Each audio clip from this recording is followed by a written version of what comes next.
ओम श्री शक्ति नमः। ओम श्री शक्ति नमः। ओम श्री शक्ति नमः। ओम श्री शक्ति नमः।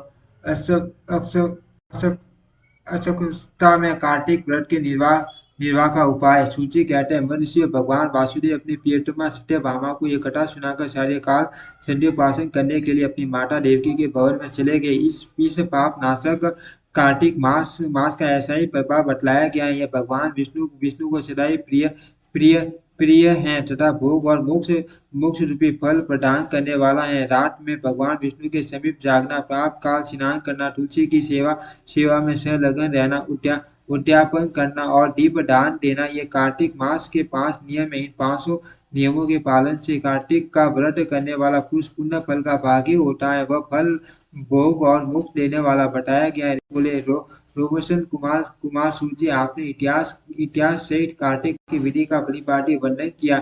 यह भगवान विष्णु को प्रिय लगने वाला तथा अत्यंत उत्तम फल देने वाला है। इसका प्रभाव बड़ा ही आश्चर्यजनक है, इसलिए इसका अनुष्ठान अवश्य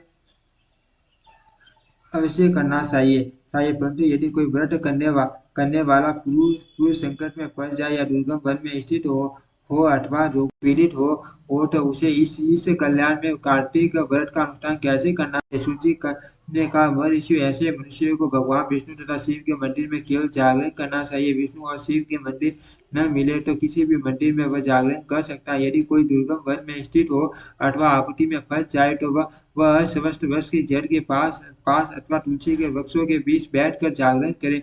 जो पुरुष विष्णु के समीप बैठकर श्री विष्णु के नाम तथा चरित्रों का गान करता है उसे गोदान दानों का फल मिलता है। बाजा बजाने वाला पुरुष वाजपेयी यज्ञ का फल पाता है और भगवान के पास नृत्य करने वाला पुरुष संपूर्ण तीर्थों में स्नान करने का फल प्राप्त करता है। जो उक्त नियमों का पालन करने वाले मनुष्यों को धन देता है उसे ये सब पुण्य प्राप्त होता है। उक्त नियमों का पालन करने वाले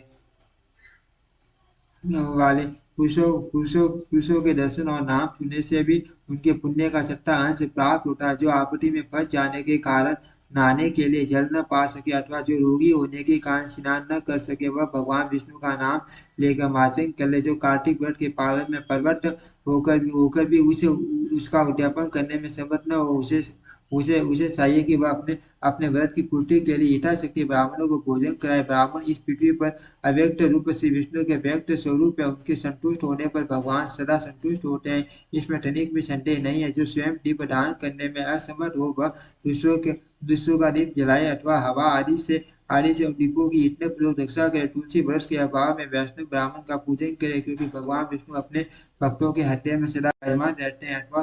अथवा सब साधनों के अभाव में व्रत करने वाला पुरुष की प्रवृत्ति के लिए ब्राह्मणों को गौ तथा पीपल और वट के वृक्षों की सेवा करे। ऋषियों ने पूछा, सूर्य, आपने पीपल पीपल और वट को गौ तथा ब्राह्मण ब्राह्मण के समान कैसे बता दिया?